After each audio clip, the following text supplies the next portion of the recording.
ये बहुत ही सुंदर श्लोक है विष्णु रहस्य से, और ये स्वयं भगवान की उक्ति है।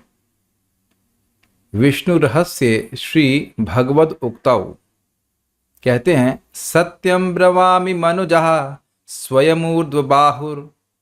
हे मनुज, मानव, मैं स्वयं हाथ खड़ा करके बोल रहा हूं, सत्य बोल रहा हूं। भगवान कभी झूठ भी बोलते हैं क्या? नहीं बोलते झूठ।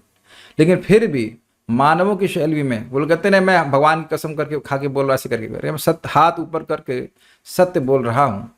यो माम मुकुंद नरसिंह जनार्दनीति, जो मुझको मुकुंद नरसिंह जनार्दन इस प्रकार से जीवन जपति अनुदिनम, रोज रोज जीवन भर जप करता है, मरणे या फिर मरते समय कर देता है, तो ऋणी व मैं उसका ऋणी हो जाता हूं। तो स्वाभाविक सी बात है, अगर कोई व्यक्ति किसी का ऋणी है तो उसके ऋण को वह चुकाएगा। तो प्रश्न हो अगर कि वह ऋण को कैसे चुकाएंगे, तो कहते हैं पाषाण काष्ठ सदृशस्य ददामि अभिष्टम। उसको जो मैं अभिष्ट दूंगा, इच्छित वस्तु दूंगा, उसके आगे इस जगत की हर वस्तु पाषाण अर्थात पत्थर और काष्ठ अर्थात लकड़ी के समान हो जाएगी, मतलब बिल्कुल यूजलेस, व्यर्थ हो जाएगी, अर्थात वैकुंठ की प्राप्ति कराएगी।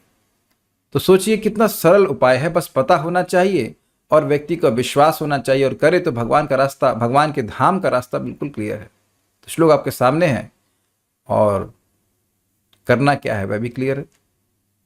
सो आप कहेंगे क्या हम हरे कृष्ण मंत्र कर रहे हैं, उससे नहीं होगा? अरे भाई, इति का मतलब इस प्रकार, मतलब भगवान के किसी भी नाम के प्रति व्यक्ति नाम उच्चारण कर रहा है तो ऐसी गति प्राप्त होगी। मैं याद ध्यान दिला रहा हूं कि यह मतलब कोई भी, चाहे किसी भी वर्ण का हो, चाहे किसी भी आश्रम का हो, रोज भगवान का नाम जपेगा तो वह भगवान के द्वारा भगवान उसको ऐसी गति प्राप्त कराई जाएगी जिसके आगे इस जगत की हर वस्तु, यहाँ तक कि ब्रह्मलोक भी तुच्छ हो जाएगा।